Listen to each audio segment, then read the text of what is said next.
you're now 1/4 of the way to completing your entire family. Just have to have 6 more. The thought of like being outnumbered, just yeah, you're playing zone. You don't want to go from man on man to zone, Mike.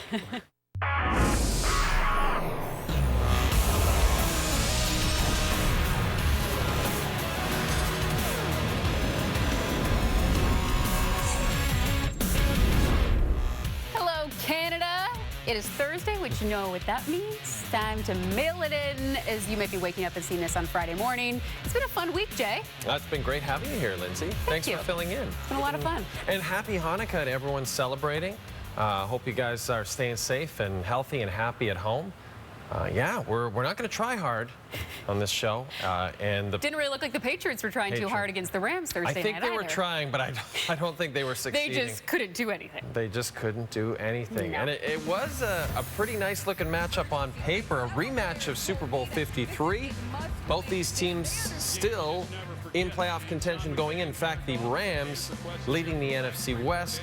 Head coach Sean McVay talking about Super Bowl 53 against the Pats, and basically falling on the sword for this one. Rams had just 260 yards of offense in that game. Opening drive, Cam Akers. Big night for Cam Akers. 35 yards on the ground. McVay aggressive early, goes for it on 4th and goal. Jared Goff. LA outscores its entire Super Bowl 53 performance on its opening drive. And they jump out to a 10-0 lead in this one. And then in the second quarter, Cam Newton, who has 10 turnovers already this year. Here's number 11. Kenny Young picks off Newton. He's got a convoy into the end zone, including McVay, who runs along the sidelines to show his relative youth compared to Belichick. He is quite fast. Rams up 14 at the break. In the tunnel, at the half, Rams training staff desperately trying to give away delicious bananas, and no one will take a single one. Bananas! Why do I buy them? They're good for a day. Jerry Seinfeld quote. Rams hungry on the field, though. That's Goff to Cooper Kupp.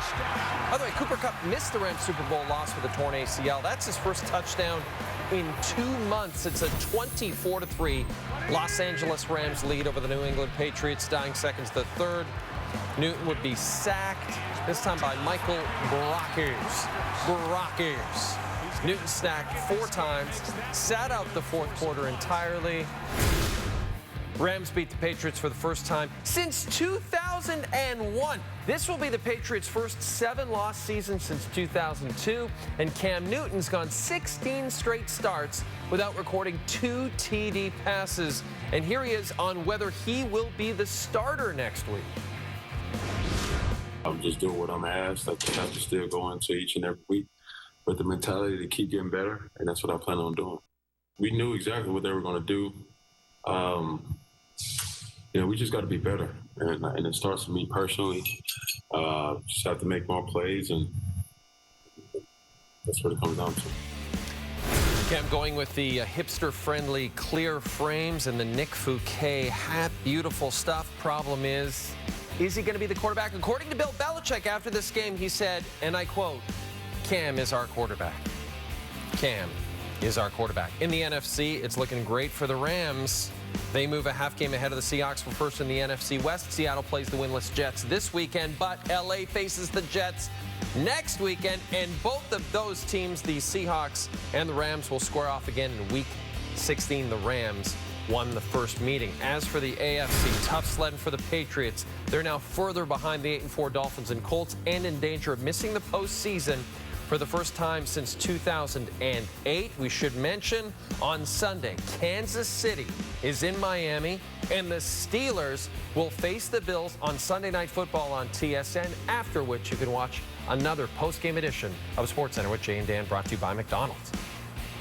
Thanks, guys. Elsewhere, 7 more players have been released from Team Canada's selection camp, including 16-year-old Shane Wright, who scored 39 goals as a rookie in the OHL last season. First-round NHL picks Hendrix Lapierre and Tyson Forster were also let go. Final cuts are expected Friday, which will trim the roster from 34 to 25. And head coach Andre Tourigny spoke about just how difficult these decisions have been. If you look for a reason, I think you need to look at the other players. The player we had, we have a group with a lot of talent, a lot of depth up front, and the number of first round NHL and the quality of our player up front is special. So it's all player we like, but at some point we won't bring 26 forwards, and we need to go get down to business. Of course, Andre Tourigny also excellent as Boba Fett in the last episode of The Mandalorian. Wednesday, TSN showed a documentary called The Bubble about the Raptors' time in Orlando this past season, and at one point there was a flashback scene where Masai Ujiri was trying to acquire a pick in the 2013 draft in hopes of selecting Giannis Antetokounmpo. Not surprisingly, it caught a lot of people's attention.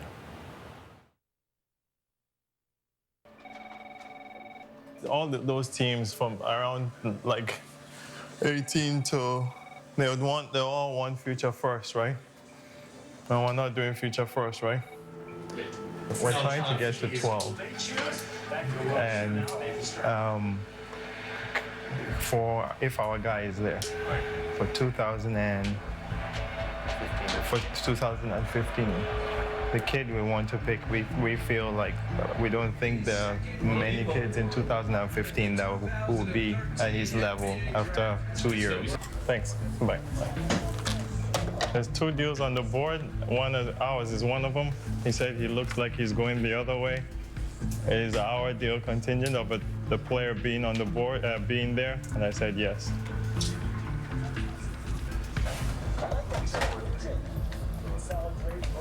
Hello? Yes. You're staying at 12? Okay, no problem. Thank you. Bye-bye. No deal. Giannis. I bet they pick Giannis. They're gonna pick Giannis. You think? That doesn't really start. It might be Adams, though. Let's bring in Jack Armstrong and Josh Lewinberg and talk about this, guys. That clip is obviously intriguing. What did you think of it and its inclusion in the documentary, Jack? Well, you know, as a former college basketball coach, there's the old line, recruiting's like breathing. You got to do it every second. So any kind of smoke signals you can send out there to let people know you love them and you've loved them for the entire time of their career, even before they became a pro, you do that. So I found it kind of peculiar and interesting that came up out of nowhere. On the other hand, it's public knowledge for years that the Raptors absolutely tried to move heaven and earth to try to get up on the board to draft Giannis. So it's nothing secretive whatsoever. We've just never seen the video before, but it's pretty factual that they wanted to do that. So it's a lot of excitement. Nonetheless, it already was something that everyone knew was the case. Well, Rob, there's a lot to unpack here. Yeah. Like Jack said, the interest that Masai had in Giannis in the 2013 draft has been widely reported. This is the first time we've seen it, though. We see him trying to trade a future first-round pick to OKC for the 12th selection, where they could have taken Giannis. Now, the great irony in this is that 12th pick would have been theirs. It would have been Masai's if Brian Colangelo didn't trade it to Houston a few years earlier. Of course, they got Kyle Lowry back for that pick, so I'd say it worked out okay. As for its inclusion in this doc, that's where this is interesting, because it had almost nothing to do with the subject matter of the doc. It came 7 years earlier. I don't think the timing is coincidence. Giannis could become a free agent in 8 months from now. He has about 2 weeks to decide whether or not he's going to be a free agent. This is, Open Gym is great, but it's worth noting it's a team-produced show, and Masai would have had to sign off on this clip being in there. So I don't think it's crazy to think that this could be a wink-wink reminder to Giannis that, yes, we believed in you a lot longer than, or a lot earlier than other teams did. Interesting little look into the past and perhaps the future as well. Jack, Josh, thank you. Oh, Rod Smith, how you tease us. Coming up, Mike Garafolo discusses the future of Carson Wentz.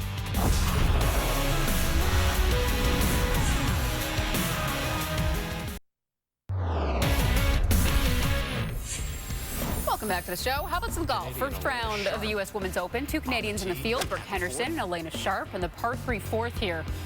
Sharp, who's playing in her 10th Open, hits a very nice 7-iron. That finishes 10 feet of the hole, but the 39-year-old Canuck cannot get the birdie putt to fall here. She shoots a 4 over 75, 3 back of Henderson, who shot 1 over. Let's check in on Eugene Sung on the par 3 fourth here. And this was lovely. The tee shot lands softly, rolls in for the ace. We're celebrating. Amy Olsen in the par 3 16th here. Another very nice tee shot. And it's going to find the bottom of the cup. That was en route to a 4 under 67 and the first round lead. Now, I mentioned Brooke Henderson. Unfortunately, she wasn't shown on Thursday's broadcast, but we're going to take a look at how she did. She started on the back 9. She shot even par, but after a birdie on her 11th hole, a pair of bogeys put her 1 over.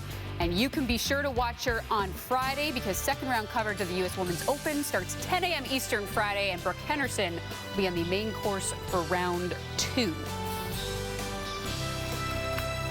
Alrighty. And Henderson entered with the 4th best odds to win that tournament at 16-1. So you really want to watch Brooke Henderson on Friday. Yeah, and it's out of our control, guys.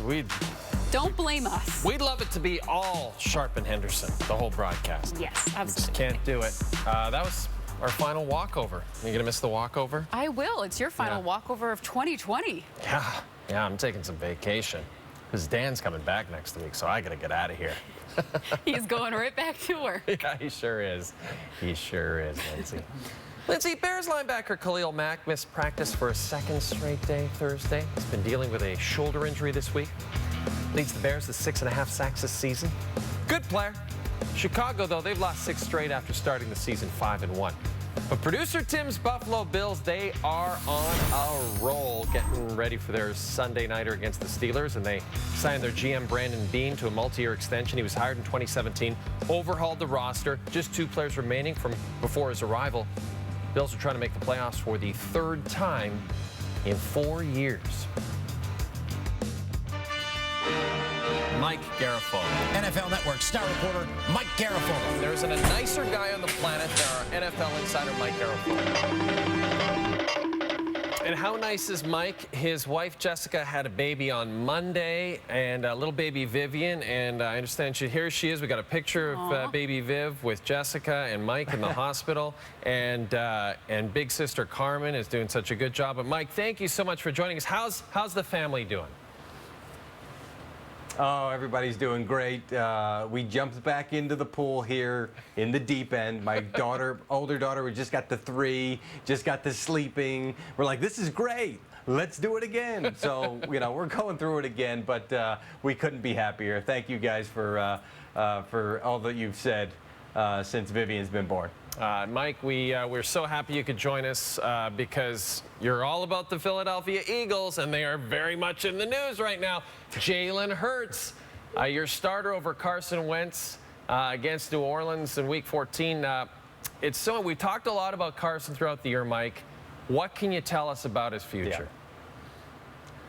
Well, I would say this, that someone involved in the situation mentioned to me that that's it. That's pretty much it. Doug Peterson just declared basically that the Eagles are going to have to move on from Carson Wentz this offseason. They're going to have to trade him. They can't cut him because of that contract. And surely a team that looks at Carson Wentz and says, hey, he could still be a starting quarterback in this league, can now get him for a little less compensation because the Eagles are going to want somebody to take that contract off their hands. Now, look. Jalen Hurts, if he doesn't play well enough and he needs to be replaced, and Carson Wentz goes back out there and all of a sudden the light comes on and it clicks for him again, then sure, he could rebuild his future in Philadelphia. But I know that a lot of folks this week knew that making that decision to go to Jalen Hurts certainly was indicative of what could be coming for Carson Wentz, and that is a future outside of Philadelphia. Mike, over in the AFC, Ravens wideout Des Bryant was put on the COVID-19 list. Despite announcing earlier in the day he again had tested negative for the virus. He then tested positive just a half hour before Tuesday's game against the Cowboys. And you have to mention, too, his tests that morning were inconclusive. What does all of this mean for Des looking ahead? Well, let's start with what inconclusive means, because it's not like you take a test and it's 0 or 1. They're testing how much of the virus is basically in your system, and at some point, if it registers, it would be registered as a positive. So that's why there could be some inconclusives there, and that's what the players have become frustrated about when they get some of these false positives and false negatives. And Des Bryant was saying, well, why did they pull me out of warm-ups? Why did I have to take a test then? Because the test from the morning had already come back, and the reason is the Ravens are close to the lab. The teams that are closer to the lab get their results back quicker. A lot of times that works in their favor because that could rule a false positive. But in Des Bryant's case, it worked against him because the morning's test already came back. That's why he was tested multiple times. That's why he's now on the COVID list. He was going after my colleague Tom Pelissero on Twitter. Tom had the facts straight. Poor Des Bryant. We hope you're feeling okay, Des. He'll be back eventually. And then as we embark on Week 14, Mike, what can you tell us about the injury status of a couple of important quarterbacks, Drew Brees and Daniel Jones? Daniel Jones listed as limited, but really it was closer to full from everything that I had been told after missing last week's game against the Seattle Seahawks with that hamstring issue. And he was rotating in with the quarterbacks as the starting quarterback for the portion of practice that was open to the media. Looking good for Daniel Jones this coming weekend. As for Drew Brees, looking like another week that he will not be playing for the Saints. Was off to the side, throwing on the side with a baseball cap on. So it looks like another week of Taysom Hill as the starter for New Orleans. He is Mike Garafolo, father of 2. Thanks, Mike. Thank you, guys. All right, the Raptors will be back on the court Saturday for some preseason action against the Hornets. And with the departure of center Serge Ibaka and Marc Gasol in the offseason, it's likely the team will see smaller lineups this season. I think it just, again, depends on who's on the floor, who we're facing night to night, too.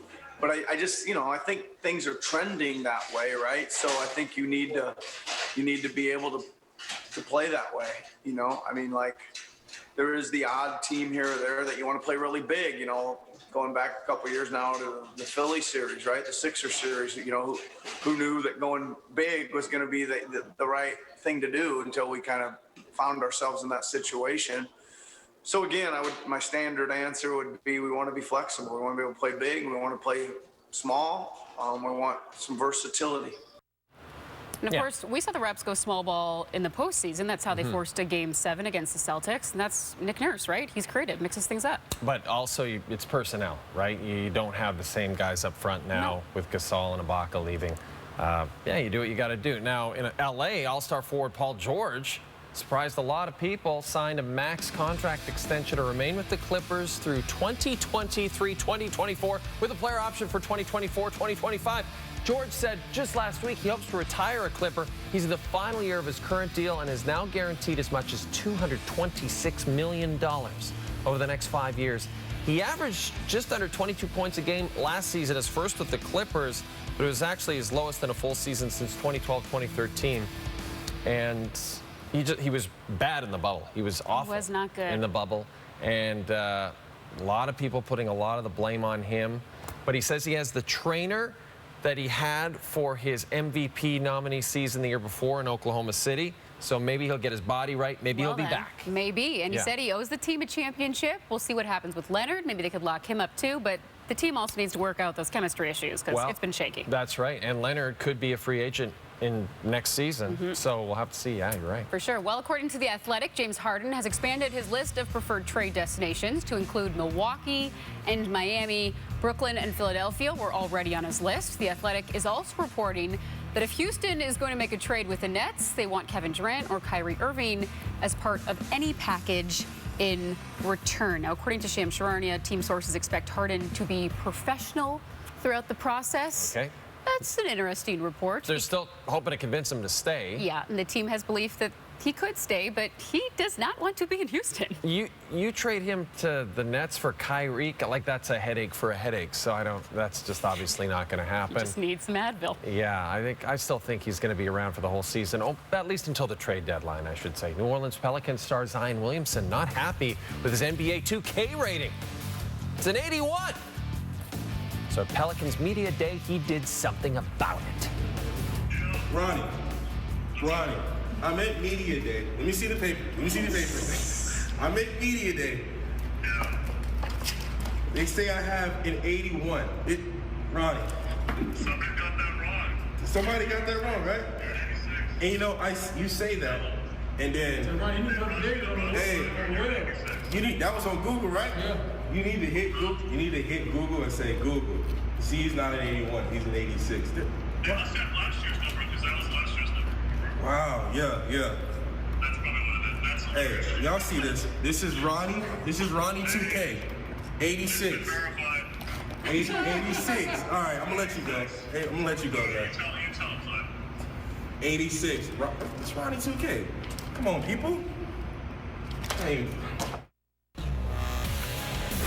You tell him, Zion. Put Ronnie in his place. Welcome back. It is the Jannies, the best saves from the Atlantic Division. You know, Jake, someone told me we should call it the Ginsies this week for Jay and Lindsay. Tim. I don't know, though. I don't think it's as catchy as the Jannies, but this is number one. Sabres Bruins November. Tuukka Rask makes the save. Robs Evan Rodriguez with the blocker hand. And then if you come back to guest host in a couple of weeks, it could be the Dinsies with you and Dan. Good old Dinsies. Alex the Brinket, one-timer. Jonathan Bernier. Kick save and a beauty, and then denies the rebound as well. Doing it all. Bolts Habs. This from February, off of the Tampa turnover, Max Domi. The chance in tight, but Andre Vasilevsky gets a pad on it to deny him. I used to babysit Max Domi back in the day. No way.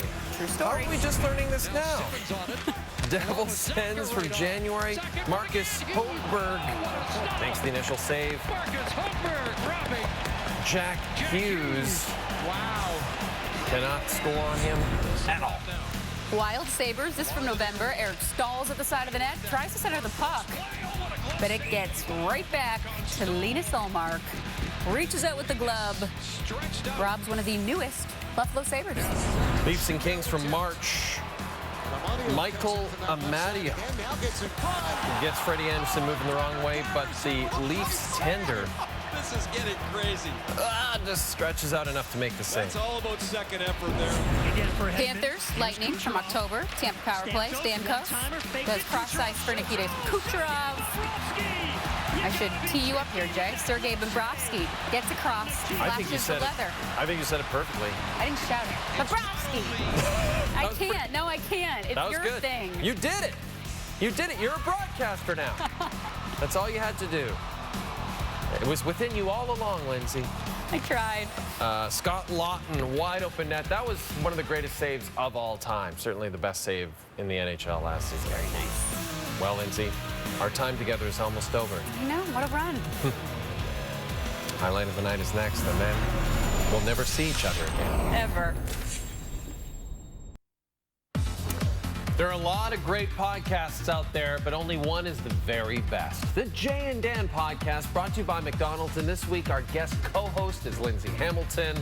And our guest is Max Kerman, lead singer of Arkells. It's a terrific listen, if I do say so myself, so check it out. It is time for Worst Play of the Day. Pitt taking on Georgia Tech. Panthers QB, Kenny Pickett's pass. Yeah, it's tipped.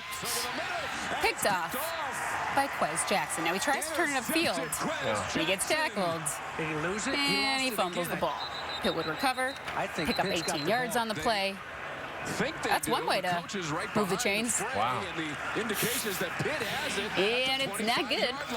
It's your worst. So Jackson had the eye. A little pat on the head there. There it is. Highlight of the night. Sweden. Canucks prospect Nils Hoglander. Canucks fans, look at this kid. What? That's your guy.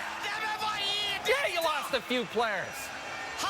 That's your guy. It's a little fella.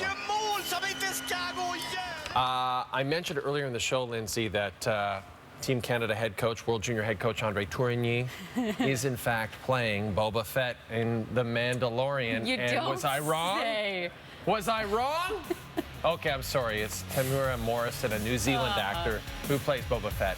But Andre Tourigny would make a great stunt double, I think. Andre Tourigny looks much more chipper. Such a happier guy. Yeah, Boba Fett's not very happy. We apparently did not mess anything up on this show. That's how good of a broadcaster you are, Lindsay. Right back at you, Jeff. Thank you for joining us this week. I had so much fun, honestly. Thank you very much for having me. Do you know how we end every week on Jay and Dan?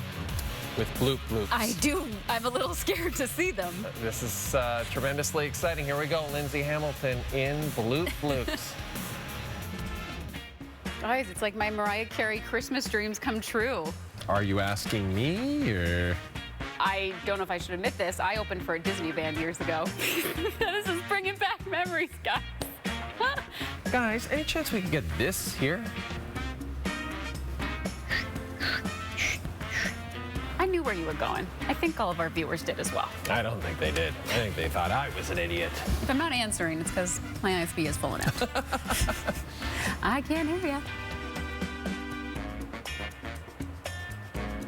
That was embarrassing, but fun. They did a good job with it. I can't wait to hear it. I can't wait to pick it up at my local CD store. My bag? Sure. Oh, sorry, this is my bag? Jeez, Jay. Stop leaving your bag everywhere. The problem, as usual, our cameraman, Rennie. Dropped something and disrupted my read. Still terrible. Womp, womp, womp.